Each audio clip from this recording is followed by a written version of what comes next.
En principio yo había pensado hacer una presentación sobre la biografía de Itziar Pascual como autora y como profesional de las artes escénicas, pero después de hablar con ella hemos decidido, o bueno, he decidido yo y ella me ha dado permiso, para no hablar de la biografía completa, puesto que la encontramos en la red en cualquier momento y es absurdo que yo os dé unos datos que vosotros podéis leer mañana.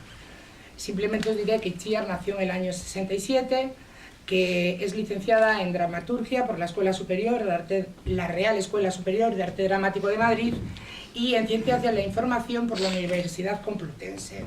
Es doctora en Ciencias de la Información y en la actualidad da clases en la Real Escuela Superior de Arte Dramático.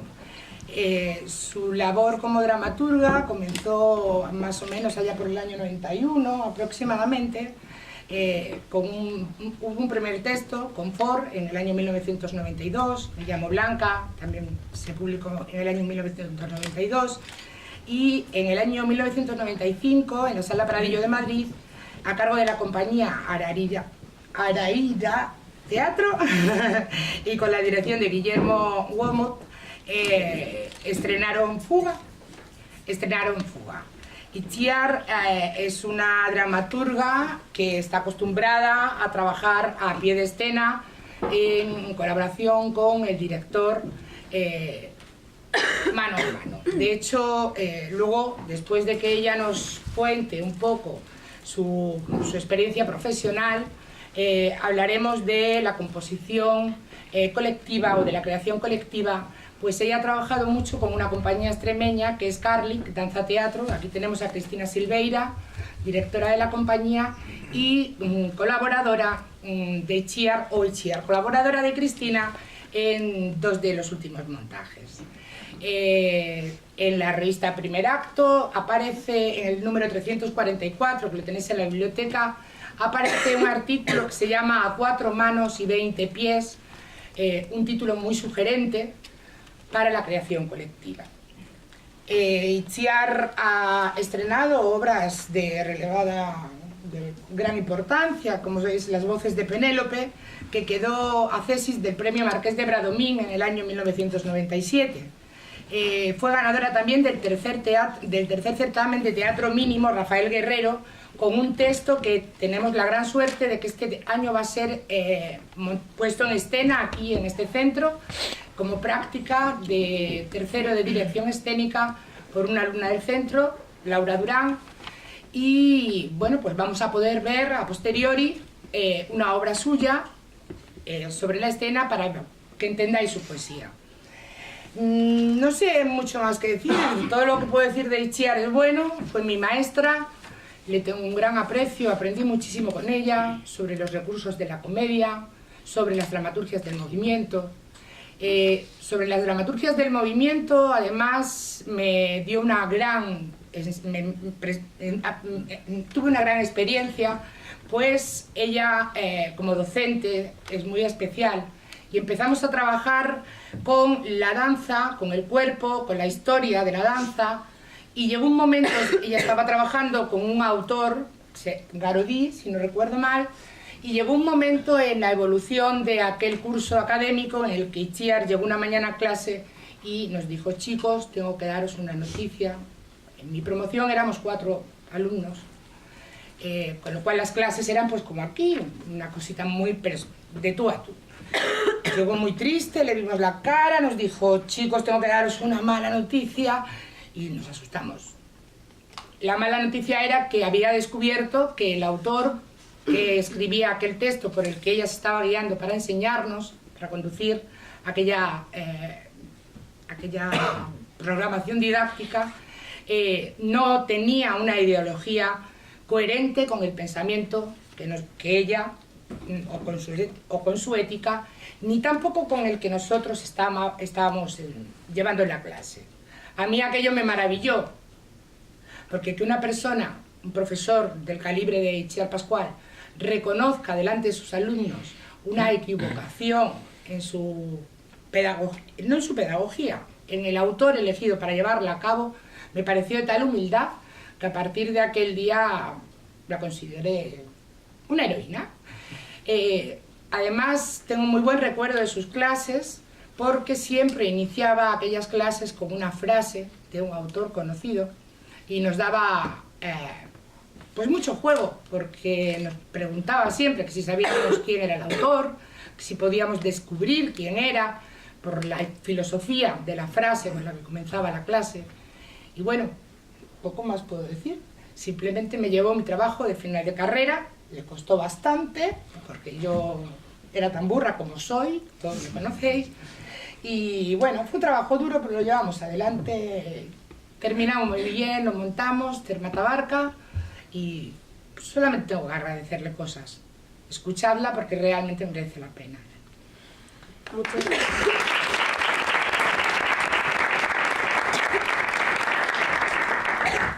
Bueno, buenos días.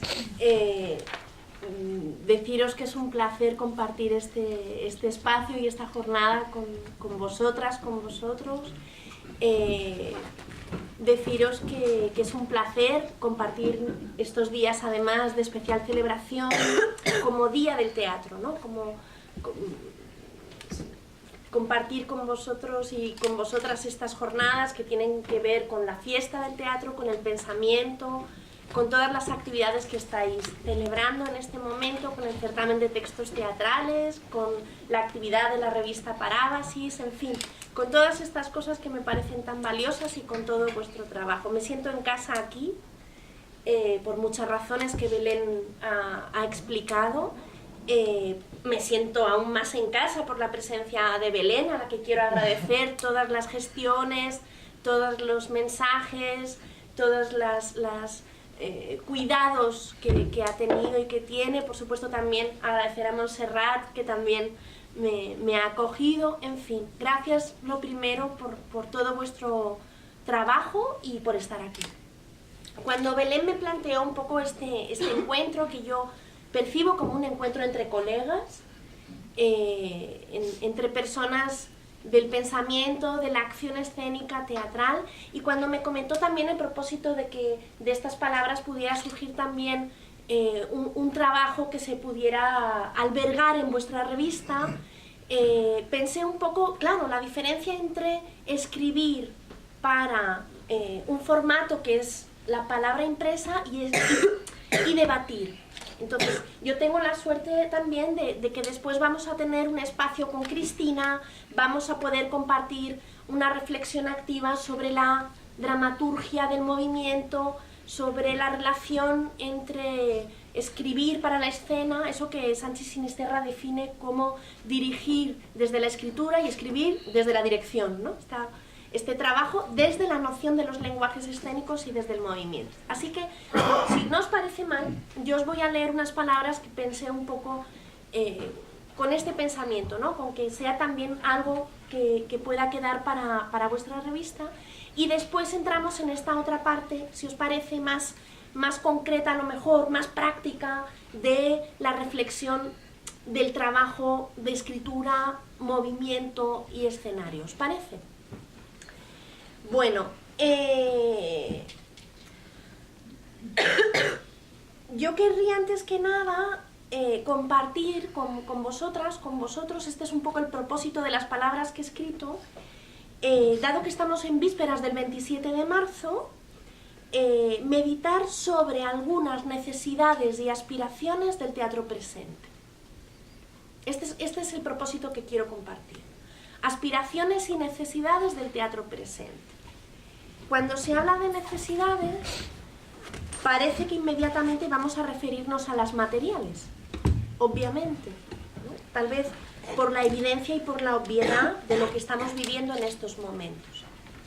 Pero no solo, porque atender, cubrir las necesidades inmateriales es tan importante o más que las otras. Yo creo que hay algo para todos los artistas de lo escénico, que es la conciencia de que no solamente trabajamos con la materia, siendo la materia esencial, sino que también trabajamos con lo inmaterial y que no podemos desvalorizar ninguna de esas dos categorías. Yo quiero hablaros de aspiraciones y necesidades, desde donde estoy y desde lo que soy. Es decir, este discurso, este planteo, no puede ser objetivo ni pretende serlo, porque de alguna manera, a la hora de elegir, de definir esas necesidades y aspiraciones, me ubico en el propio territorio de lo que considero importante, de lo que considero esencial en el trabajo de un teatro presente, ¿de acuerdo? Y en ese sentido me permito no ser objetiva, me permito hablar desde la experiencia y desde mi vivencia personal, ¿de acuerdo? Por supuesto, siempre desde la dramaturgia, desde mi práctica personal y profesional en la dramaturgia, a la que yo comprendo cómo ver, oír y sentir para comprender. Si a mí alguien me pregunta qué es esto de qué es la dramaturgia, ¿no? Esa palabra que según Luis Pascual es esa palabra de extraña acepción que suena a medicina, la dramaturgia es ver, oír y sentir para comprender. Yo quiero hablaros de esas aspiraciones no como espacios inalcanzables, sino como un horizonte concreto de trabajo. Para mí esto es también muy importante. Es decir, que estas aspiraciones y necesidades del teatro presente no deben tener un carácter hipotético, sino una dimensión fáctica, presente y lo más cercana posible. Por ello propondré algunos ejemplos de personas que hacen de esas necesidades virtud. Y creo que también la elección de los ejemplos me ubica en el territorio, me define. Yo explico en mis clases que los personajes son lo que hacen de ellos sus acciones.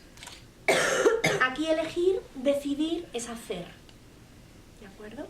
Y por alguna razón que no alcanzo todavía a definir, o que a lo mejor me permito la tarea de definir más tarde, al intentar concretar las necesidades que quiero exponer, comienzo con palabras que empiezan todas por la letra E. Extraño, espectacular, empecemos.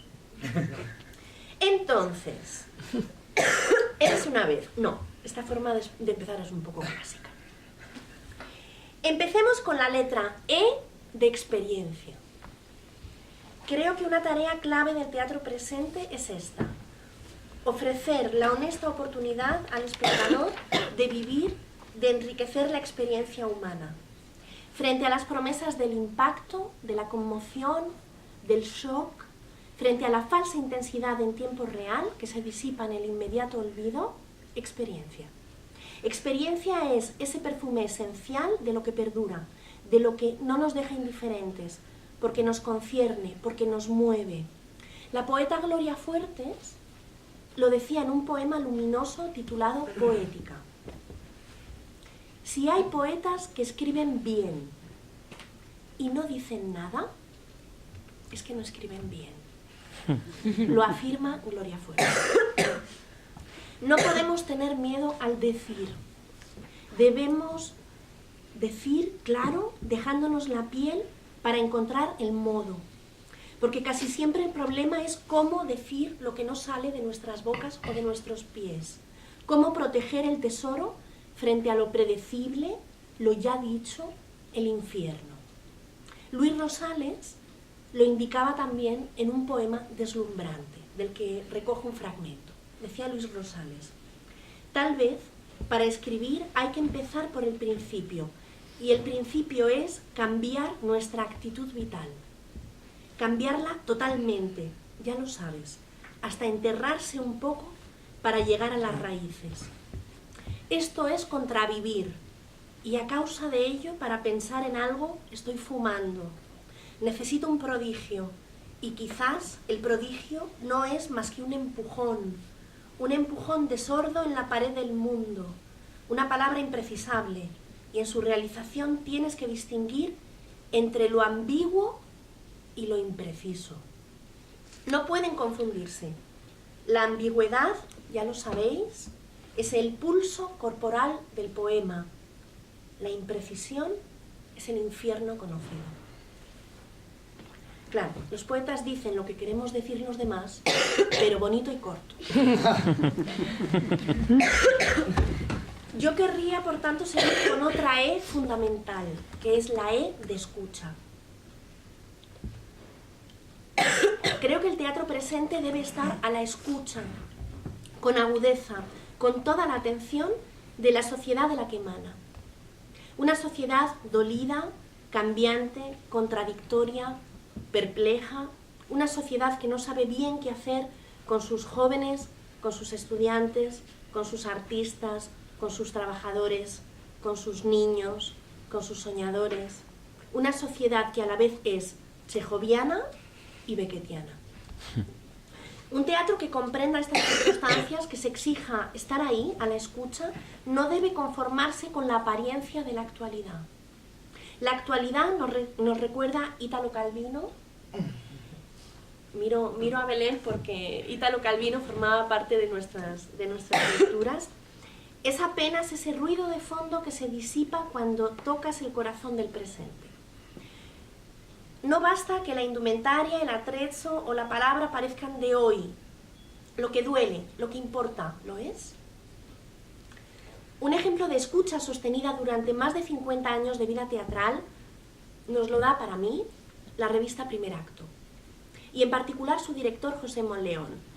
Juan Mayorga define a Monleón como alguien que ha callado para que otras voces incipientes, jóvenes, noveles del teatro español se alzaran, y que ha hablado también para que el teatro español fuera escuchado.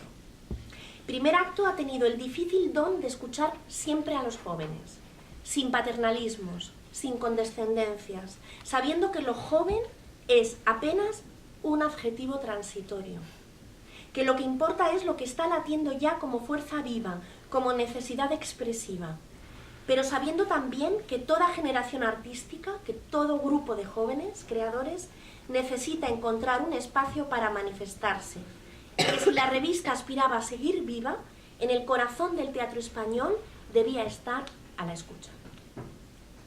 La escucha va unida a la vez a la E, otra E, de entrega. Me conmueven esas personas del sistema teatral que, a pesar de las muchas tentaciones para el cansancio, están esforzándose, también con E, luchando tercamente contra la pasividad, contra la derrota, contra el desaliento, haciendo un teatro que quiere ser espacio de encuentro, doble E, de fulgor democrático. Gente que han decidido exigir y exigirse, no os digo nada, que lo posible sea real.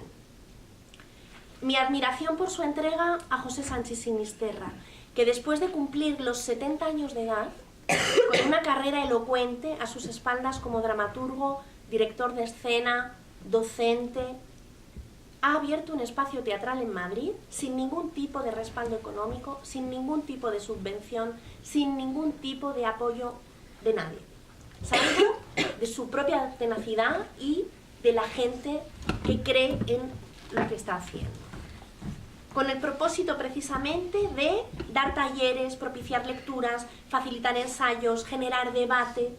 El nuevo teatro fronterizo, con sede en una antigua corsetería del barrio de Lavapiés, por eso se llama La Corsetería, es un lugar increíble de formación, creación, acción teatral, en busca de sinergias, colaboraciones, transformaciones, luchando por hacer un teatro significativo, que no renuncia a su fin transformador. Y de la E de entrega se abre el camino a la E de esperanza. Creo que un reto del teatro presente es permitir una indagación sobre la esperanza, porque ¿qué lugar esperamos que tenga el teatro del presente en esta sociedad si no le ofrece alternativas, expectativas, nuevamente con él, de que el cambio no se pague con la inmolación o con la catástrofe? ¿Con qué voluntad pediríamos a nuestros públicos que vinieran a las salas si vamos a decirles que el futuro ha muerto? ¿A qué público? Esperanza, entendámonos bien, lo digo para que quede claro, no puede ser la imposición de un happy end, de un final feliz porque sí, a secas, sino una fuerza dinámica, empoderadora, que sostiene la dignidad humana. Esperanza en los gestos pequeños, en las transformaciones cotidianas, esperanza en la oportunidad de que el cambio debe tener lugar aquí y ahora. Encuentro en el teatro de Susan Le Beau esa fuerza vital, fértil de la esperanza.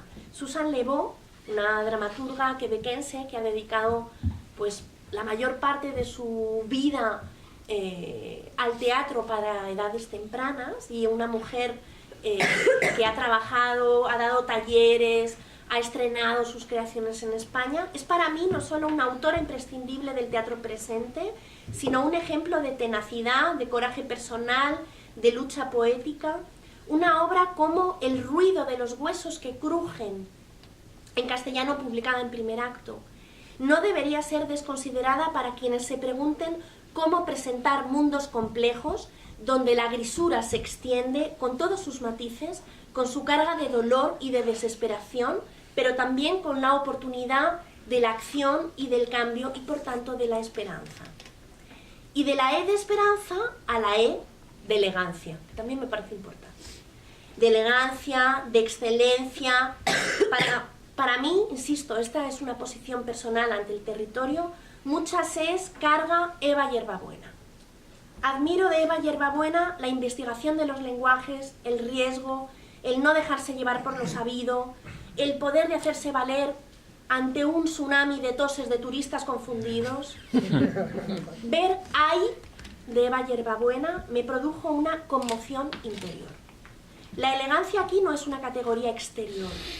Me imaginaba a Martha Graham, Mary Wickman y Pina Bausch sentadas las tres juntas viendo a Eva Yerbabuena y diciendo, mira la chiquilla. Vaya de paso mi admiración a todas esas artes del movimiento que en este teatro del presente tanto tienen que enseñarnos. ¿Cuánto necesitamos dramaturgos y directores escuchar el arte del silencio? ¿Cuánto necesitamos esa emoción deslumbrante? Sí, claro, no podíamos dejarnos por el camino la E de emoción. Este es nuestro desafío, nuestra lucha. La experiencia, la escucha, la esperanza, la entrega, la elegancia están trabajando ahí, todas juntas, para que brote la emoción. Creo que estoy en el teatro porque hace algún tiempo me llevaron al teatro. Y me llevaron a ver una obra que se llamaba Luces de Bohemia. Y me llevaron tan alto, tan alto, tan alto, tan alto, en un gallinero que estaba tan lejos, tan lejos, tan lejos, tan lejos, que en vez de asomarse había que tirarse, porque si no, no se veía. Pero recuerdo aquella sensación salvaje, viva. Y yo dije, yo quiero volver. ¿Esto cómo es? Y volví. Yo agradezco un arte que nos emociona, que nos conmueve, que nos importa. Querría referir aquí la obra de una dramaturga española, Laila Ripoll, El Triángulo Azul. Me importa todo el teatro de Laila por su defensa de los débiles, de los niños perdidos. Qué talento, qué creatividad, qué fuerza.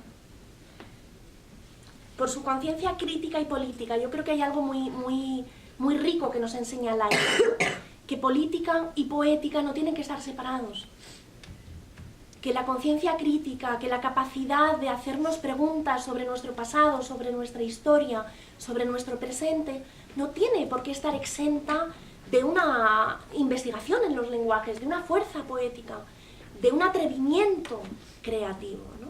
Bueno, este es mi parecer. Sinceramente, el trabajo de Laila me conmueve intensamente, me parece me parece deslumbrante.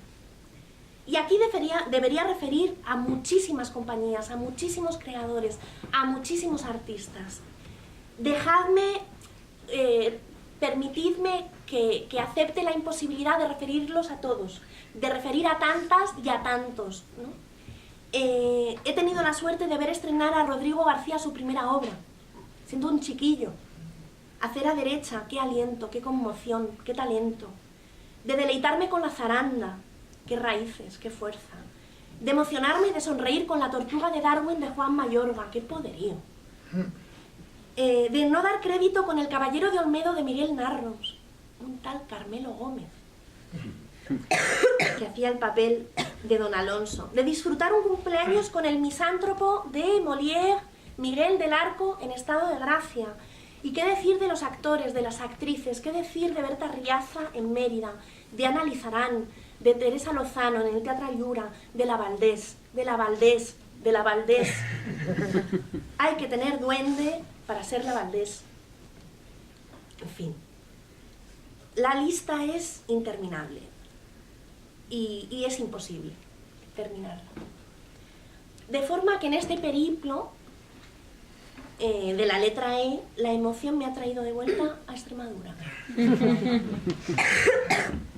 Y la E de emoción se ha acercado a la E de ensayo, a la E de estudio, a la E de entrenamiento, a la E de esfuerzo, a la E de estudiante, a la E que habitáis cada día en estas aulas, a la E del empeño presente por estudiar. Así que a todos los que habitáis cada día la E del empeño en formaros, en estudiar, en prepararos, deciros que ninguna de las E's a las que me he referido como necesidades del teatro presente tendrían presente sin las que vosotros y vosotras estáis poniendo cada día. Por eso os animo a prepararos con esmero para esa E final única, luminosa, que es la E de escenario y la E de estreno, porque el escenario os está esperando.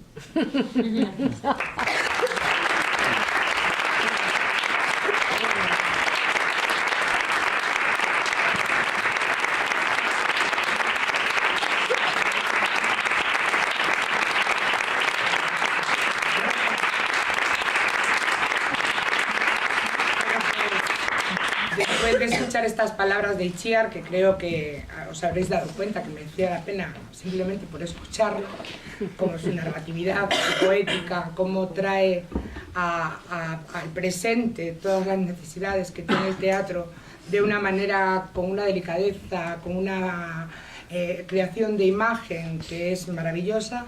Vamos a dar paso ahora a una mesa de debate en la que vamos a contar con la presencia de nuestra antigua compañera, Cristina Silveira, directora de Carlic, Danza Teatro y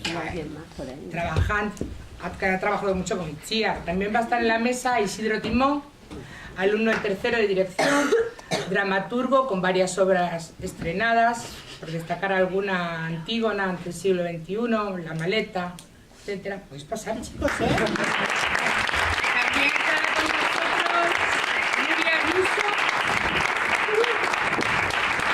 como representante del departamento de interpretación, alumna de cuarto de interpretación. Y también por la particularidad de Nuria, que yo creo que es una actriz importante en el texto, pero mucho más importante en su calidad de movimiento. Tiene una calidad de movimiento impresionante. Esta mesa de debate comenzará haciendo ellas una pequeña exposición de su trabajo colectivo para la creación de textos. Por ejemplo, hablaré de princesas. Los datos que yo tengo es que Cristina se enamoró del libro de princesas y buscaba cómo llevar aquello a la escena. Un poco, Cris, ¿me ayudas? Cómo llevar aquello a la escena. Y en aquel momento contactó con Itziar, una magnífica idea que cuando me enteré me pareció maravilloso, porque creí que ambos mundos, conociéndolas a las dos, iban a encajar muy bien, y de hecho así fue, si habéis visto el espectáculo. Me gustaría saber cómo era el trabajo a partir de las imágenes de Cristina o de lo que Cristina iba montando. Itziar venía a verlo y luego trabajaba el texto, y pues salió un texto maravilloso escrito en poesía sobre 4 mujeres que se reunían y que recordaban las princesas que estaban olvidadas dentro de ella. Una sola cosita, me ha llamado mucho la atención algo que he leído acerca de vuestro trabajo, y es la premisa que nunca perdisteis de vista, o la que nunca queríais perder, que era el amor y el humor. Entonces, a partir de ahí, señoritas, es vuestro el trabajo. Bueno, yo quiero agradecer que hayáis traído a Itziar, porque es mi hermana de Jaena, y el venir a esta casa, haberla traído aquí a esta casa, que ha sido mi casa durante 4 años, es como estar muy ilusionada por eso. Yo quería comentar que, claro, uno cuando decide buscar un dramaturgo no va a una guía de teléfono. Bueno, es que soy antigua, yo todavía soy antigua. Bueno, pero no busca ahí a ver de dónde sacó. Entonces, hay que referir a una gran personalidad que nos puso en contacto, que es José Monleón. Ella fue a dar un taller al Instituto Superior de Arte Dramático de Rabat, de dramaturgia, y a mí me invitaron para dar un taller de movimiento expresivo para actores. Entonces ese fue el primer encuentro, que claro, yo en aquella época, que nunca, no era estudiante de teatro ni nada, dije, si ella va a dar aquí clase, aunque sea en francés, que no tengo ni idea de francés, yo voy a estar ahí recibiendo sus clases de dramaturgia para ver qué puedo pillar. En aquel momento dije, yo quiero estudiar teatro, que venía de todo el mundo de la danza, y ahí encontramos el feeling, porque aunque fuera en francés, que yo no me enteraba muy bien, pero veía que todo el trabajo que ella explicaba a los alumnos, los impromptus y todo esto, era muy parecido a lo que yo hacía en mis improvisaciones de movimiento. Dije, pues si ella está planteando el trabajo exactamente igual que yo lo hago a nivel de las improvisaciones con los actores. Entonces, a partir de ahí empezamos a trabajar en esos 2 talleres como de forma conjunta. Así es que yo estaba esperando tener una nueva creación para engancharla, ¿no? Y en esta primera experiencia de princesa, yo, si tengo que echar la vista atrás, que normalmente no me gusta mucho, prefiero estar hacia adelante siempre, pero estuvimos mucho en el jardín de casa, y yo creo que una de las cosas más maravillosas que le tengo que agradecer a ella es que no paraba de preguntarme. Porque alguien que viene del movimiento y del gesto, para los que han sido profesores míos saben que la palabra no es lo mío, ella sabía, más o menos intuía qué quería yo contar, pero esa dificultad mía de expresarlo con palabras, no había fórmula, y no paraba de preguntarme, pero entonces para este personaje, y a partir de ahí ella iba creando la dramaturgia. Entonces, como poner voz a mi alma fue Itziar. A mí me hubiera encantado tenerla siempre de mi lado todos los días, ¿no? Y ese fue un tipo de trabajo con las chicas, que después, ya a nivel de escena, con las actrices, las bailarinas, Itziar iba viendo procesos de trabajo, y a cada cuánto venía y a cada cuánto me tiraba así también de las orejas, pero ¿qué quieres estar diciendo aquí? Pero una de las cosas que ha expuesto ella es no parar de saber qué se quiere decir, ¿no? Y ahí estaba continuamente. Y después, bueno, de princesa, antes de pasar a Wangari, pues si quiere ella comentar. Eso. Así es como se realiza el trabajo de creación colectiva entre el director y el dramaturgo, mucho más cuando el director viene del movimiento, con lo cual estamos utilizando un código distinto. No es el código de la palabra escrita, es el código de ver y poder reflejar de alguna manera o poder recoger la emoción que ese sentimiento nos está dando. Estimo, me parece. Entonces ahora nos gustaría abrir una mesa de debate en la que vosotros podáis hacer preguntas a ellas acerca de este tipo de creación, si os interesa, o hablemos de la dramaturgia contemporánea. La dramaturgia contemporánea tiene mucho que ver con el movimiento. Yo creo que el objetivo o el camino, es una opinión personal, de la dramaturgia futura es la incorporación del signo, del código del movimiento para hablar en los silencios, para contar los silencios. Nuestros compañeros que están en la mesa de dirección y de interpretación, que me gustaría que dijeran algunas palabras si les parece bien, si os apetece, si queréis hacer alguna pregunta. Es la primera vez que modero una mesa, o sea, no tengo ni idea, estoy feliz y contenta, tengo a Itziar aquí, no tengo miedo, no hay problema, pero quiero que todos abramos el debate, participemos y... Bueno, yo quiero comentar una cosa, sí. Venga. No, por quitar así el hielo. No, porque es verdad que yo hacía mucho tiempo que no escuchaba lo de creación colectiva. Es por generar ahí un poquito de debate. Porque es verdad que siempre como que se ha malinterpretado el tema de creación colectiva, ¿no?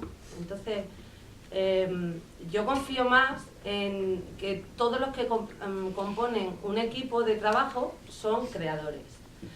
Y es verdad que como que he desestimado el seguir empleando lo de creación colectiva porque viene a lo mejor un poco denostado por antiguos trabajos que es todo el mundo aquí que se me ocurre ahora y como que no había un norte, una dirección o una línea concreta de trabajo, ¿no? De hecho, es verdad que ahora están saliendo mucho más, en vez del nombre de compañía tal, colectivos tal. Entonces, colectividad como tal, en el sentido que es un grupo de creadores, sí, pero a lo mejor, bueno, quizás la gente más joven no tiene tan metido lo del término tan manipulado, ¿no? Yo creo que nosotros tenemos un recuerdo de la creación colectiva de como finales de los 70 años, o cosas así. Incluso finales de los 80, yo creo que ahí es donde está como un poco manido, destrozado. Se hicieron cosas más que no sé si estoy en lo cierto, más que teatralmente en el happening, en la performance, en las acciones. Entonces se convirtió en algo como el baile moderno, o sea, que no es danza, no es nada, está ahí todo como un poco sucio, ¿no? No obstante, el término creación colectiva no deberíamos de perderlo y yo procuro que los alumnos de la escuela generen en creación colectiva porque el colectivo es importante, el equipo de trabajo es importante, sabiendo cuál es el trabajo de cada uno. Yo estoy aquí para generar el texto de las imágenes que tú estás generando, el iluminador está aquí para ponerle la luz a ese sueño o a esa imagen, a esa atmósfera que tú quieres crear, el actor para generar con su cuerpo la energía que le pida el director o que el dramaturgo haya recogido en un personaje, dándole un carácter determinado. Ahí es donde voy con creación colectiva, más que a lo que Cristina, que tiene toda la razón del mundo, está ahí como un poco mal mirado. Hola. Yo creo que estoy aquí solo para que haya una representación masculina.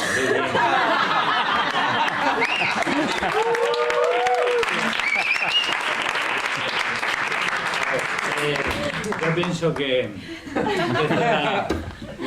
también ha cambiado mucho el panorama de cómo se generaban las compañías y cómo funcionaban en aquellas compañías de los 70, de los 80 que eran casi familias, ¿no?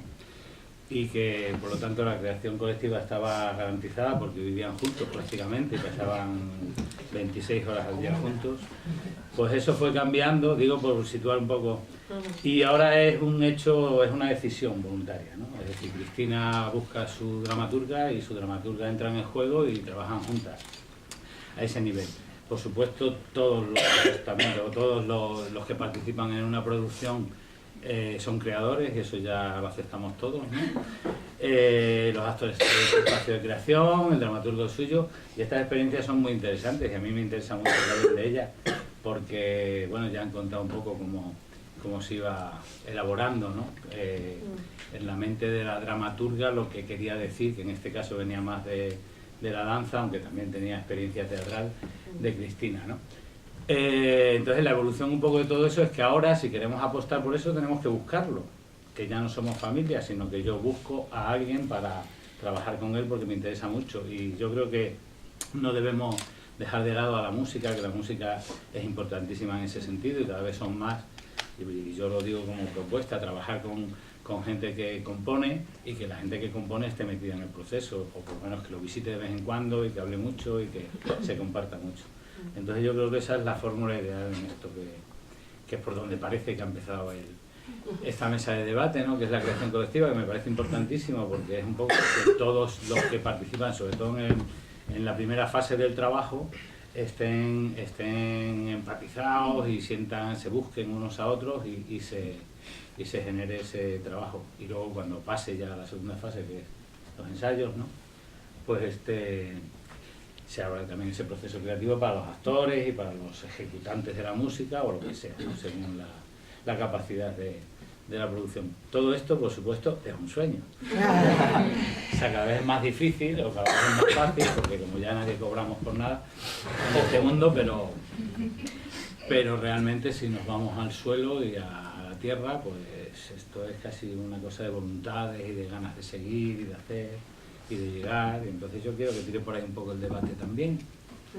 Y bueno, también comentar una cosa, porque como que la vía de acción puede ser completamente distinta a nivel de... Porque las dos experiencias que hemos vivido juntas, la de Princesa, Princesa fue en el 2008 y Wangari Maathai, la niña árbol, en el 2012 o por ahí, partió justo al contrario. O sea, ella me entró en el universo de Wangari Maathai, me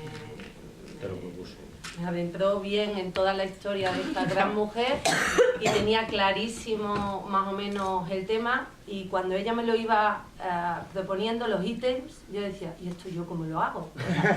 Era como tan teatral y como tan claro que hablar de ese personaje para los niños, llevarlo a través del cuerpo, o sea, fue justo pues una fórmula al contrario de cómo surgió Princesa, ¿no? Que también yo pienso que cada experiencia te va dando unas herramientas completamente distintas. Hablando de las redes de ella, la experiencia también te va poniendo así en la mesa cómo trabajar de distintas formas. No siempre adecuarnos a la costumbre, porque yo creo que la costumbre mata. Los espectáculos de creación colectiva de los que estamos hablando, yo creo que no parten de un creador, sino del creador. Unas veces lo propone el dramaturgo, otras veces lo necesita el bailarín, otras veces es el músico que tiene una pieza y sabe que eso tiene una literatura dentro, que hay que poner en escena con una plasticidad, con un movimiento, con una imagen. Otras veces parte de un bailarín que tiene una pieza, que siente y que necesita contar algo más. Entonces, un generador hay siempre hay una semilla que brota, y esa semilla es la que empieza a buscar realmente qué es lo que necesita: sol, agua, una temperatura determinada, etcétera, etcétera. Yo creo que el espectáculo siempre es como el otro participante que tiene vida propia. A partir de como las 2 primeras semanas ya hay otro nuevo ante nosotros, que es el espectáculo. Y él es el que manda, es el que va sirviéndose de los distintos creadores que tiene, pero es él el que va poquito a poco dando los pasos, y todos los demás como que vamos haciendo así, ¿no? Pero es él el que tiene esa necesidad de surgir, de salir a la escena, y nos va absorbiendo a todos. Cuando hablamos de espectáculo, entiendo que hablamos realmente de una intención por contar algo que nos está comiendo por dentro, y que realmente lo que queremos es plasmar una idea y expresar nuestro punto de vista, realizar una crítica, crítica constructiva, no crítica para criticar, hacia algún problema o traerlo a primer plano para poder mostrar, pues mira, a través de un espectáculo infantil, la grandeza de una mujer como era Wangari. Nuria, imagino que desde su posición de actriz y bailarina, aunque ella diga que no, es una gran danzante, espero que siga ejecutando el movimiento tan bien como lo hace. Sí, la he metido en un fregado. Bueno, nos va a contar también un poquito para ella cuando siente o cuando monta una pieza, por ejemplo, en las piezas de composición coreográfica de la optativa que estás cursando este año, cuando nace esa pieza, si tienes la necesidad de sustentarla sobre un poema o si te pide un texto que tú no tienes escrito, cuéntanos algo, Nuria. Pues, hola. Yo creo que la danza y el teatro están ligadas, pero no sé, a ver, voy un poco por ahí, ¿no? Puedes trabajar una partitura de movimiento y transformarla en acción, en activo. Yo creo que eso se puede activar a través, si te basas en un texto y, por ejemplo, una cosita que hicimos, basándome en un texto, cogí unas palabras y a partir de ahí lo fisicalizas y después lo pones en práctica y ya le das un sentido, una calidad. Entonces, si tú a algo físico lo trabajas El pensamiento lo interiorizas y lo justificas, te enriqueces mucho más. Pues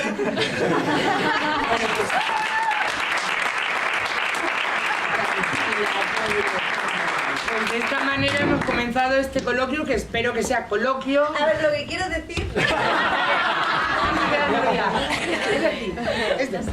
que yo antes de venir aquí a lo mejor practicaba danza y la hacía, o sea, me he dado cuenta de que era más superficial.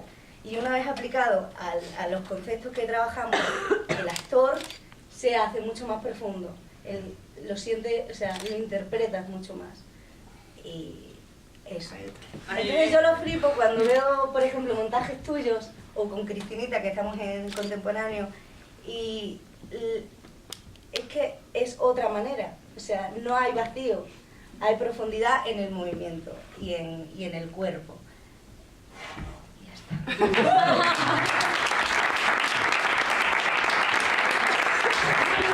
Una pregunta por... Venga, gracias, Carmen, gracias. Venga.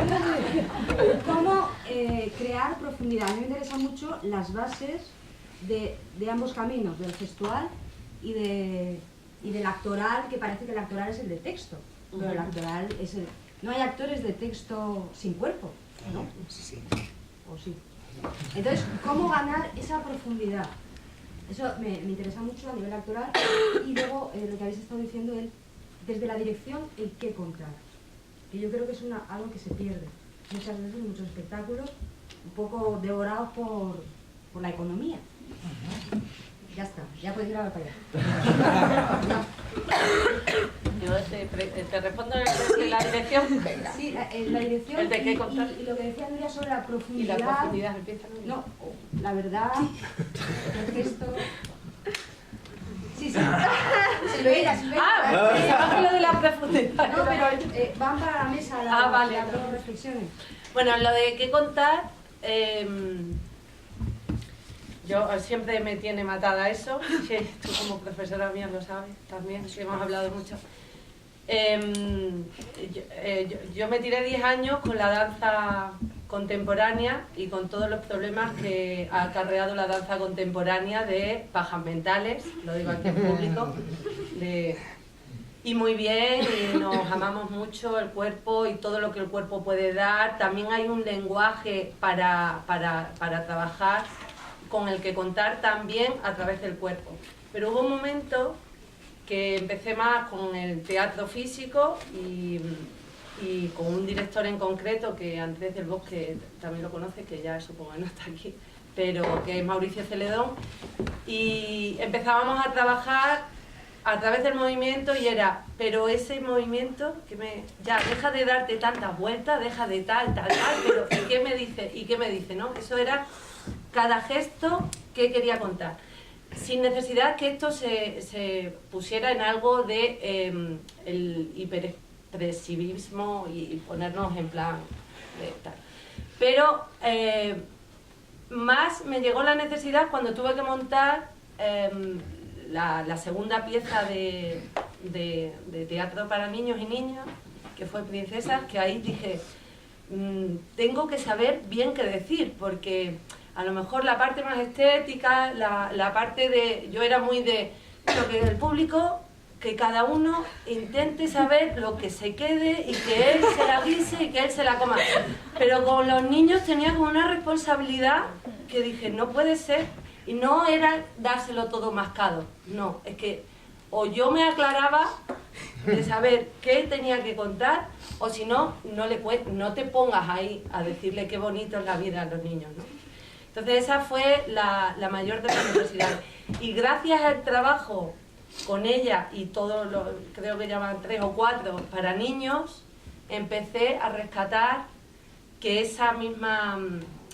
ese mismo compromiso lo tenía que adquirir para el público adulto, que había que tener claro qué es lo que uno quiere decir. Eso no significa que se le dé planteamiento, nudo, desenlace y todo así muy claro, pero sí es un compromiso. De hecho, hay muchas veces que de unos montajes a otros tardamos 3 años o más hasta que no tenga claro qué quiero contar. Y no es decir, qué es lo que está de moda ahora, o hasta que no te surge realmente la necesidad, porque sabes que estás en esto para eso, ¿no? Porque si no nos dedicaríamos a otra cosa, un poco con mejores historias. Lo mismo me dio un poco Carmen. Me ha dicho No habla de profundidad. No, porque ahí está El qué contar yo creo que es fundamental, pero el qué contar tiene que nacerte de dentro. O sea, es algo que tú como creador tienes la necesidad de traer a la palestra en ese momento. Es una emoción, o es una observación, o es un pensamiento, porque realmente es tu pensamiento acerca de algo que te bulle. En este momento te puede estar latiendo la necesidad de hablar del mundo que se está yendo al fin y que como no se regenere se va a perder. Entonces, si esa es tu necesidad, tendrás que encontrar las herramientas para contar eso. No meter eso en una herramienta, que es lo que muchas veces hacemos. Coger un texto e intentar meter en ese texto algo que no existe, pero que es lo que nosotros tenemos la necesidad de contar. Por eso, cuando comenzamos a montar como directores o como dramaturgos, es distinto porque vamos a escribir. Entonces nosotros nos planteamos una serie de necesidades y buscamos las herramientas, los personajes, la filosofía de cada personaje, la forma, para poder llegar a nuestro mensaje. Ahora, cuando se genera de la manera que estamos hablando, lo que tenemos que tener claro es por qué ahora queremos hacer esto. ¿Qué significa esto? Mira, concretamente, cuando ella me adentró en el universo de Wangari, fue algo, estábamos justo en el 2012 con todo el tema de lo de la crisis y todo eso, y yo decía, los niños pequeños, cuando nos oigan hablar a los mayores de que todo el mundo, que todo el universo se va al garete, que los problemas en la casa de no tengo para esto, no tengo para lo otro y no sé qué, los críos tienen que pensar que está todo perdido. Entonces, cuando ella me contó la fabulita que contaba Wangari de Maathai sobre el colibrí que iba poquito a poquito con su jotita en el pico lo de Apagar el fuego. muchas gracias. Apagar el fuego, y que los grandes elefantes me decían, No. dice, tú con lo pequeño que eres. Yo decía, claro, es que esto es importante decírselo a los niños ahora, porque que al menos ellos piensen, bueno, yo puedo hacer algo. El darles ese mensaje de decir, no se va a caer así, se te va a caer la tierra encima, y que ellos tengan al menos la esperanza de la que hablaba Iciar, que es algo muy propio en todas sus dramaturgias, que para mí eso también me ha venido muy bien, porque yo era súper, siempre, los montajes míos eran catastróficos, pesimistas. Él me ha visto varios de esos de aquellas épocas, donde era... bueno, sí, ¿no? Esa otra época, yo necesitaba este punto de esperanza que también me dio Iciar, no de happy end, pero sí de saber que algo podemos hacer, porque si no ya estaríamos todos colgados con la patadita en la silla. Pero bueno, y ese pequeño detalle era lo que generó que teníamos que contar eso. Yo solo querría decir que escuchemos un poco. no, por favor, no, que en esta pregunta, que me parece una pregunta para el trabajo, porque cómo crear profundidad y cómo ganar profundidad en el trabajo del actor, yo creo que es un desafío, ¿no? Y es un desafío de trabajo, de entreno. Desde la dramaturgia, para mí hay algunas cosas que a mí me ayudan, que es la literalidad mata. Yo en clase digo, en escritura dramática, A nunca puede ser igual a A. A tiene que ser igual a B, a C, a D, y ahí está el trabajo del actor, el trabajo de la actriz. Lo predecible mata. Eso que dice la poeta Francisca Aguirre, que todo poema debe tener inherente una dimensión de misterio. Yo creo mucho en el misterio como esa parte inefable, por tanto polisémica, por tanto rica, por tanto... Y para mí hay una palabra clave, que es significatividad.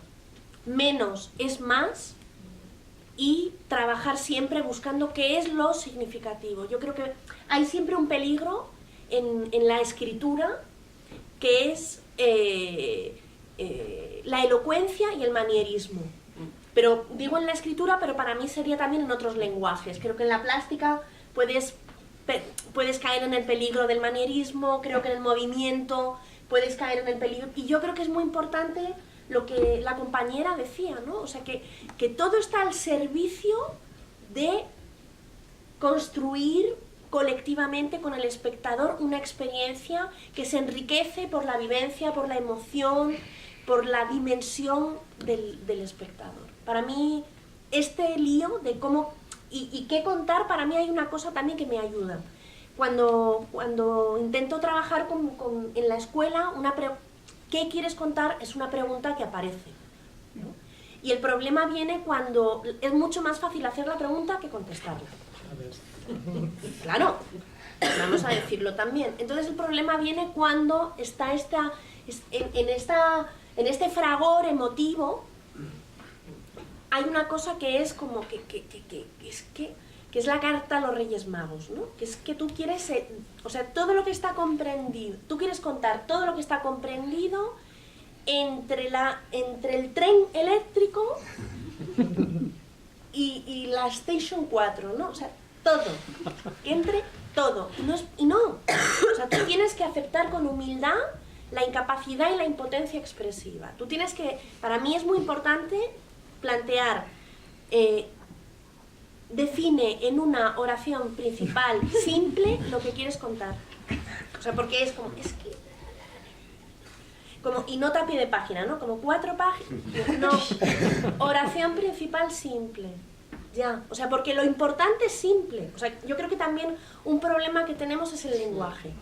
Lo farragoso del lenguaje. O sea, es que lo quiero dar todo.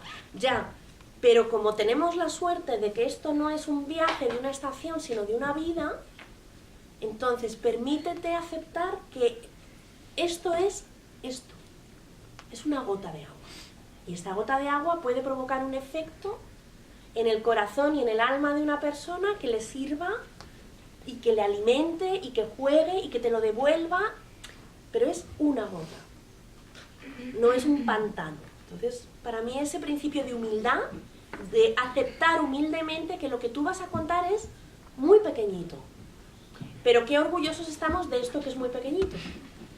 Porque es un poco eso que dice Umberto Eco, ¿no? En relación a las tesis doctorales, que es muy importante ser humilde en el proceso y orgulloso en el resultado. Pues yo creo que en el arte del actor va un poco ahí también. Yo, como experiencia propia, por lo que está diciendo, os diré que cuando empecé a construir mi texto de final de cuarto curso, y ella era bueno, tenía dos tutores, Itziar para la parte dramatúrgica y Juan Mayorga para la cuestión de ideología o reflexión de pensamiento que iba a meter en aquella obra. Recuerdo que mis 5 primeras tutorías eran: no, en una frase, ¿pero para qué me traes estos folios? ¡No! Porque mi intención era contar algo muy sencillo, pero redactaba folios para no decir nada. Y ella siempre me decía, una frase. No lo conseguimos, fueron 3 o 4. Pero bueno, de 3 folios pasamos a 3 o 4, ya fue bastante. Yo soy de cámara, pero tengo una pregunta. A los dos dramaturgos, digamos, que hay en la mesa. En cuanto a la escritura dramática, siempre se me plantea cuando me enfrento a un folio en blanco, bueno, primero tener claro qué quieres contar, ¿no? Pero me he dado cuenta que, por lo menos para mí, y pregunto si es una ley universal dentro de la escritura dramática, cuando tengo dificultades y limitaciones, me es mucho más sencillo encauzar el trabajo y lo que quiero contar. Entonces pregunto, a la hora de escribir, ¿os planteáis este tipo de limitaciones? En el caso de cuando habéis trabajado juntas, supongo que eras tú quien les planteas esas limitaciones a Itziar, ¿no? Porque tiene una dificultad que es contarlo para que cuadre con el movimiento, con tu montaje, etc. Entonces, ¿qué limitaciones son las que os habéis puesto o cuáles son las que hay que ponerse? No sé. Yo es que no entiendo muy bien, ¿no? Es un dramaturgo estupendo y escribe muy bien. ¿Qué limitaciones? No, a lo que yo me refiero es que me es mucho más sencillo encauzar un texto dramático cuando hay limitaciones, ¿no? En cuanto a la forma de contar, en cuanto al tiempo en el que contarlo, sí, el tienes tipo de alguna lenguaje, premisa. eso me refiero. Ahí está. Vale. Ahí está. Bueno, yo es que soy de llamar Premisa. Yo creo que el trabajo con las premisas es un trabajo muy útil, sobre todo en una fase exploratoria. De hecho, antes refería a Sanchi Sinisterra. Yo creo que José es una persona que ha trabajado mucho esta idea del trabajo de los protocolos, del trabajo con ejercicios. José, que es un hombre que ama la taxonomía dramatúrgica, de tensionar a través de ejercicios, de protocolos, de un poco esa idea del entrenamiento, como un poco eso que nos falta en el mundo de los autores y que los músicos y los bailarines saben también, que uno es músico porque ensaya, y uno es bailarín porque ensaya, y uno es dramaturgo porque escribe, ¿no? Y luego está toda la infinidad de dramaturgias del esque que practicamos antes de sentarnos a la mesa y enfrentarnos al desafío, ¿no? Pero hay que escribir, y hay que, desde el pequeño ejercicio, desde el micro, da igual. Yo creo que el trabajo con los protocolos es un trabajo fabuloso, precisamente como entrenamiento, yo creo que la imaginación es una musculatura, y se entrena, ¿no? O sea, la fuerza imaginadora, que para nosotros es una fuerza tan importante, porque volvemos a lo inmaterial. Es que tú puedes tener unos recursos materiales excelentes, pero ¿qué pasa si no tienes nada que contar y tienes tu imaginación atrofiada? Pues tienes mucha dificultad.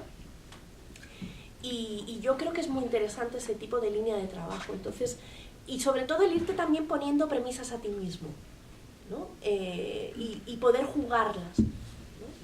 En mi trabajo he intentado trabajar a veces hay premisas que te planteas de forma consciente y otras no, porque no siempre. Yo creo que también eso que dice Sánchez, ¿no? Que los autores no tenemos por qué ser la máxima autoridad sobre el texto. Puede ocurrir que no lo sepamos todo sobre la obra que hemos escrito, ¿no? Que haya lugares de sombra sobre ese texto que desconocemos. Entonces a mí me interesa mucho, y a veces también me interesa mucho preguntarme después si había premisas de las que no era consciente en el proceso de trabajo. ¿Quieres seguir algo, Isidro? Yo estoy totalmente de acuerdo en lo que ha dicho Itziar. Escribir con premisas puede ser externas o propias. Si son externas te ayuda a canalizar y es un ejercicio que te viene fenomenal, porque cuando te dicen ya sobre qué tienes que escribir y qué se pretende y para cuántos actores, pues esas premisas te influyen y te afectan y te ayudan. No, pero al final te ayudan, porque ahí lo que más entra es el oficio. Evidentemente también te puede faltar la imaginación y el encontrar la clave, que en eso estamos siempre. Y de hecho, si no te quitan el texto, casi que es imposible que tú lo des, porque nunca está acabado. Como no te lo quites ya el director así. Y luego las premisas internas, que esas pues son, yo es que soy, no me conozco nada. No sé lo que, o sea, y no sé lo que... Cuando ya ha pasado y ves que han encontrado cosas que tú no preveías, pues te alegras mucho de no conocerte y de seguir estudiando. Y totalmente de acuerdo con lo de que hay que trabajar mucho y hay que entrenar mucho, porque es la única manera de poder hacer algo un poco decente. A mí me gustaría ligar todo esto que estamos hablando con una pregunta que tienes en tu discurso inicial. Has hecho una pregunta letal, que es ¿qué público? Entonces, yo creo que esa puede ser la piedra angular de todos los problemas, cuestiones que nos hacemos constantemente en la calle, compañías, aficionados, docentes. Algo pasa con el teatro, algo pasa con la escena, algo nos pasa, algo nos pasa. Entonces, desde esa pregunta, puedo verla o sentirla contestada en lo que habéis comentado al principio, en esa dramaturgia colectiva, dramaturgia de todo tipo de creadores, desde el cuerpo, desde la literatura, desde el tal. Pero después de aquí hemos saltado al qué cuento. Yo creo que es un error el qué. Pienso humildemente que está todo contado. Que lo que hay que preguntarse es cómo lo contamos. Porque el ser humano somos muy elementales, somos muy simples, no nos pasa, no tenemos que contar tantas cosas, es que no hay tantas cosas, ni siquiera en la imaginación, creo yo. Yo creo que lo que es interesante es cómo lo contamos. Los asesinatos se llevan contando desde que el hombre es hombre, el amor se lleva contando desde que el hombre es hombre, hombre género humano, etc. Entonces yo creo que tenemos una crisis de público, es decir, no tenemos público, el público que tenemos son, pues ya sabemos, amigos, familiares, alguien, pero yo creo que queremos llenar los patios de butacas, los teatros, nos gustaría ver haciendo cola en las taquillas, nos gustaría que el teatro actuara con más dinamismo en la sociedad, porque al fin y al cabo estamos ante un sistema de comunicación. Entonces, la pregunta, ¿qué público? ¿Qué público y cómo público? ¿Cómo podemos acceder a ello? ¿Cómo podemos recuperarlo? ¿Cómo podemos atraparlo? Yo creo que a través de los temas, no, es mi opinión, no, creo que no. Porque ¿de qué tema le vamos a hablar? De la muerte, del amor, de los celos, de la venganza, del absurdo de la vida, ¿de qué le vamos a hablar? Que no hayamos oído. Yo creo que a lo mejor sería el cómo, y el cómo ligaría mucho, y ahí estoy con vosotras y vosotros, ligaría mucho creo en esta dramaturgia colectiva, el escribir in situ, el escribir en el... no sé. Es muy rica la pregunta que lanzas y trae detrás muchas cosas. Yo creo que también yo creo que recoge también algo que es los propios cambios de la sociedad española en los últimos 30 años y de su público, y de los públicos, porque seguramente hay que hablar en plural, y no hablar del público como una categoría unívoca, cerrada. Es posible que en los últimos 30 años haya habido etapas necesarias, por otro lado, importantes, en las que era más importante lo que se trabajaba internamente en los espacios de ensayo, en las salas de ensayo, que el acto mismo de mostrarlo. Yo creo que hoy la relación con el público, al menos para mí, es una tarea innegociable. Lo que pasa es que aquí, y este es el lío, yo creo que ha habido una época en la que pensábamos que el público estaba como una categoría, ¿no? Como una especie de estatuto per se, porque se suponía que había personas que trabajaban para que el público estuviera. Y se suponía que existía ese concepto de trabajo. Yo creo que hoy hay algo que está inherentemente dentro de todo equipo artístico que aspire a una cierta continuidad, que es la búsqueda, diálogo y encuentro con su público. ¿Cómo se hace esto? Yo aquí tengo que ser muy modesto, o sea, quiero decir, no me siento una especialista en este territorio. Esto es muy pequeño seguramente lo que puedo decir, pero sí que hay algo que es muy importante. Yo creo, y pongo el ejemplo del documental Maestras de la República, si me permitís, para poder, dado que me he exigido a mí misma poner ejemplos, pues quiero poner un ejemplo, ¿no? Un proyecto absolutamente modesto en su perspectiva material, que parte de un equipo que plantean que van a hacer un documental porque la memoria de las Maestras de la República es una tarea innegociable. Y que se ponen a hacerlo y que van a hacer unas jornadas sobre las aportaciones de las Maestras de la República, y se produce un fenómeno inesperado para ellos mismos, para el equipo que lo estaba haciendo. Se produce un fenómeno impensable. La cola, o sea, el otro día contaban en la Resado las compañeras del proyecto, decían, es que cuando de repente uno me dice, pero habíamos visto una cola de gente y pensábamos que venían a otra cosa de la Biblioteca Nacional y que la cola era para otra cosa, que vienen que es para nosotras. Dices, ¿pero qué dices? ¿Qué es para nosotras? Quiero decir que hay algo que es muy importante, que es, lo que pasa es que es muy difícil, que es intuir qué no se ha dicho, porque sobre la temática, claro, sí, Robert Abirachet dice que hay apenas 7 temas fundamentales de la literatura y en la narratología se sostiene, ya lo sé. Pero ¿eso significa que todo lo que se ha dicho es todo lo que necesitamos compartir en este momento? Yo creo que no. Claro, también yo creo que no desde un pensamiento feminista, porque desde el feminismo nos planteamos que hay mucha parte de la historia oficial que ha escindido muchas historias.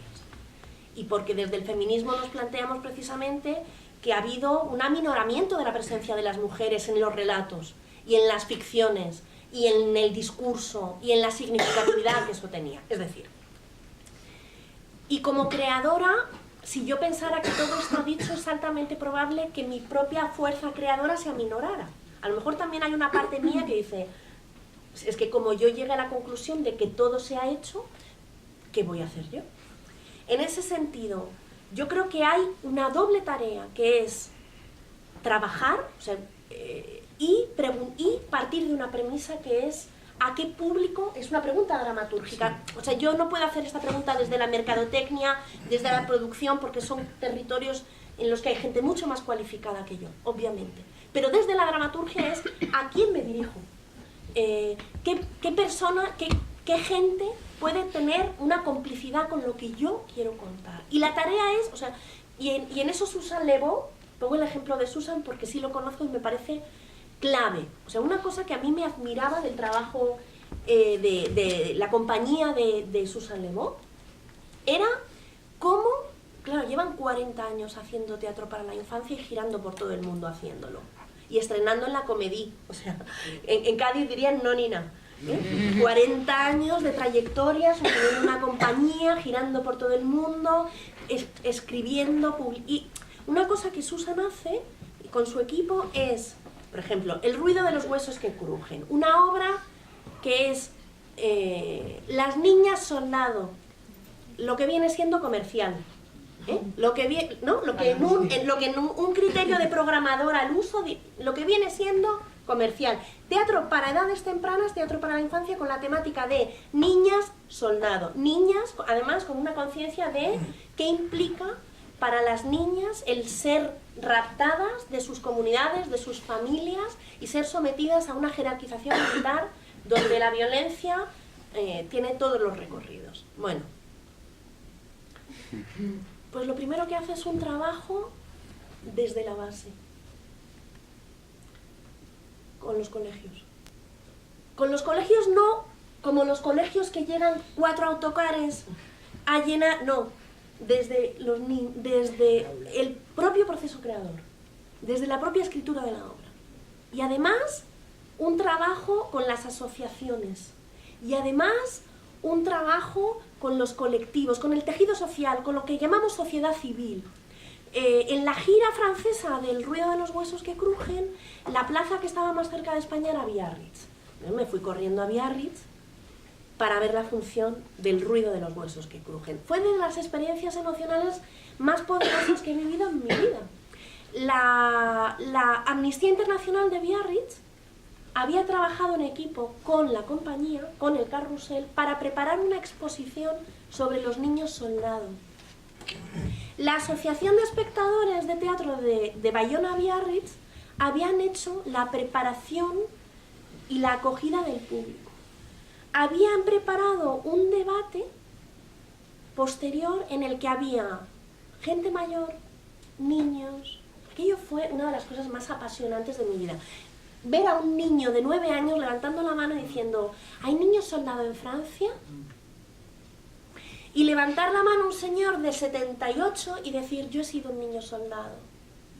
Yo en la Segunda Guerra Mundial, en la Resistencia, sí, no estaba drogado, no padecí los abusos de las drogas y de los abusos sexuales que aquí se cuentan, pero yo fui un niño soldado. Y ver un teatro que apela a un niño y a un señor, quiero decir, es verdad que todo lo hemos dicho, pero a lo mejor no del todo. Y yo creo que en esa convicción de que no del todo, anima también la posibilidad de hacer el teatro del presente. Sí, pero cuando yo comento que está todo dicho, no es una tesis que yo sostengo y que defiendo. No se me interpreta así, por favor.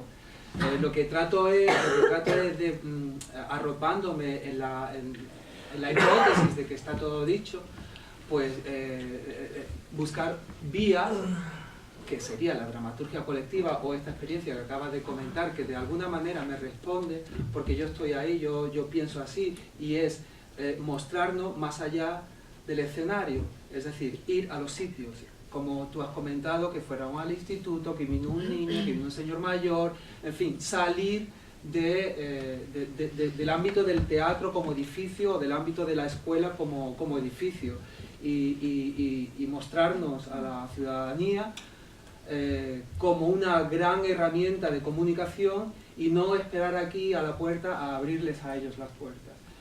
Que creo que me lo has contestado, pero insisto que no es mi tesis de que está todo contado, no es una hipótesis más que una tesis.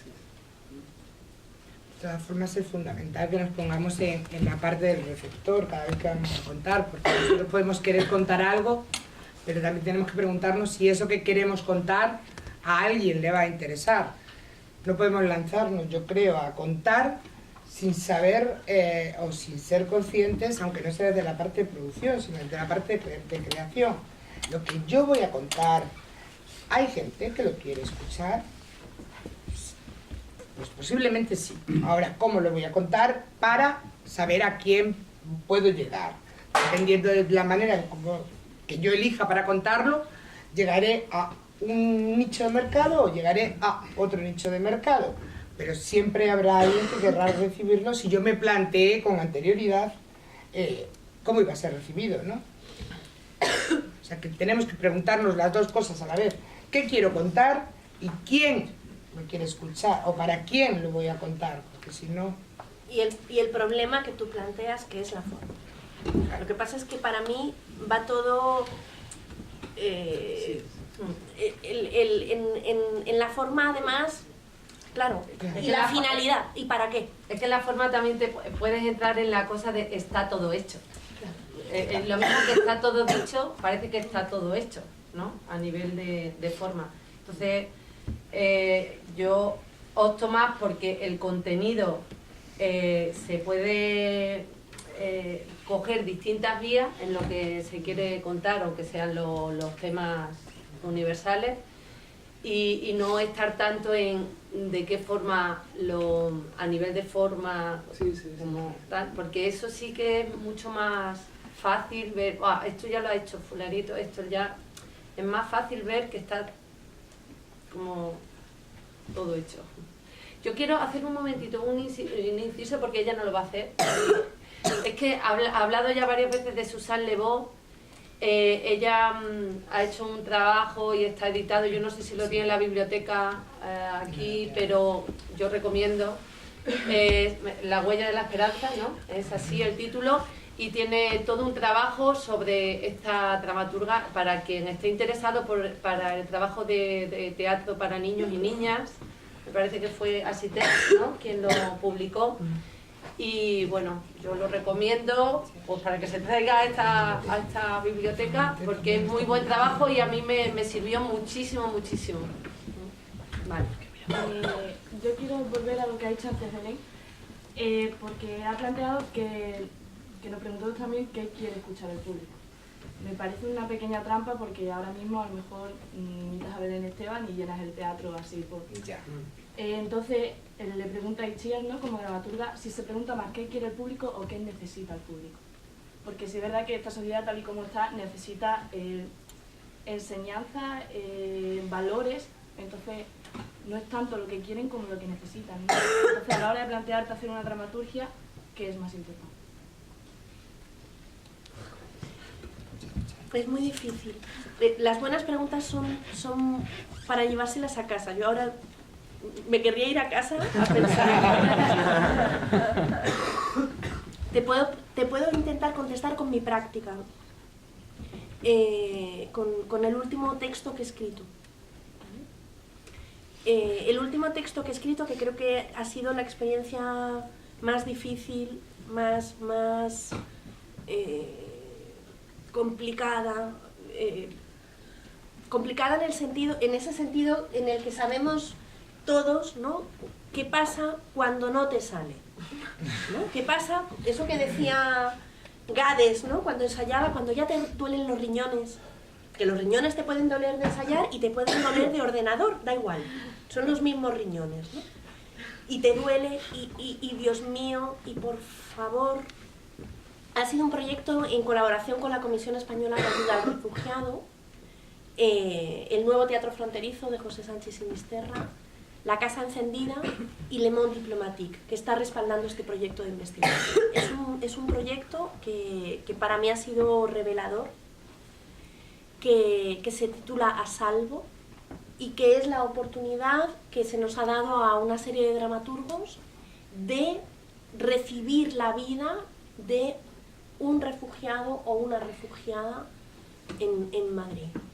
Y a través de un proceso de encuentros, de reuniones, escuchar la vida de una persona refugiada, ¿no?, de ahí el respaldo de CEAR como comisión, y convertir la vida de una persona en una creación artística, en una dramaturgia, para presentarla como actividad, como acción artística en la Casa Encendida. Bueno, yo creo que ha sido la experiencia más difícil de escritura en mi vida, por muchas razones, por cómo, entre otras cosas, porque, bueno, pues para empezar, ¿qué significa recibir el tesoro de la vida de una persona? Y la responsabilidad de recibir el tesoro de la vida de una persona. Recibir una vida, además, que tiene una dimensión de significatividad, pero de lucha, de sufrimiento, impresionante. Y cómo, y para qué, y para quién. Bueno, yo creo que los dolores de riñones, una de las cosas que pasaba era, ¿para qué? ¿Para qué? O sea, ¿para qué va a ir la gente al teatro? A lo mejor esta es la pregunta también, ¿no? O sea, ¿para qué van a ir? Cuando digo el para qué es, claro, tienen muchas cosas que les entretienen gratis. Es posible que nosotros discrepemos sobre la altura estética, ética, de algunas formas de entretenimiento de la sociedad en la que vivimos, pero lo cierto es que hay mucha gente que recibe de manera sistemática muchas formas de entretenimiento. Y la pregunta es, ¿qué va a hacer que esas personas salgan de casa? ¿Qué razón personal, qué necesidad personal va a hacer que esas personas salgan de casa, de casas cada vez más confortables, comillas, comillas, ponerle todas las cursivas, ¿no? Pero en las que van a recibir mensajes a través de los medios de comunicación, hay quien dice que esta es una sociedad con supraficciones, ¿no? Con un superávit ficcional, y que un rasgo de la posmodernidad es el superávit de ficciones. Y no encontré la manera de contarlo hasta que no comprendí el para qué. Porque el para qué no era decirle al espectador, fíjate, tú tienes una vida muy confortable, tú tienes una vida muy buena en comparación con esta persona. Fíjate tú, date cuenta. No era eso.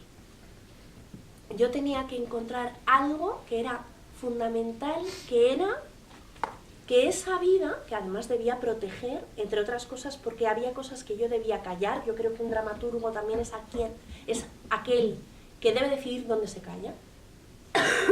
Por respeto a las vidas, por respeto a las personas, por respeto a los niños que rodeaban la vida de esta mujer, yo debía callar cosas que no debían decirse. Aun cuando ella es una mujer salvadoreña, Rosa Elena Lobos, que es una de las poquísimas refugiadas en este país por violencia de género. Imaginaos lo que significa que un juez establezca una sentencia judicial de protección, de reconocimiento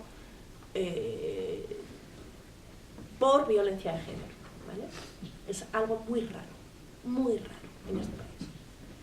Bueno, pues en el caso de Rosa Elena yo comprendí que yo escribía para... No, ay, qué pena me da, ay, qué vida tan... No, era...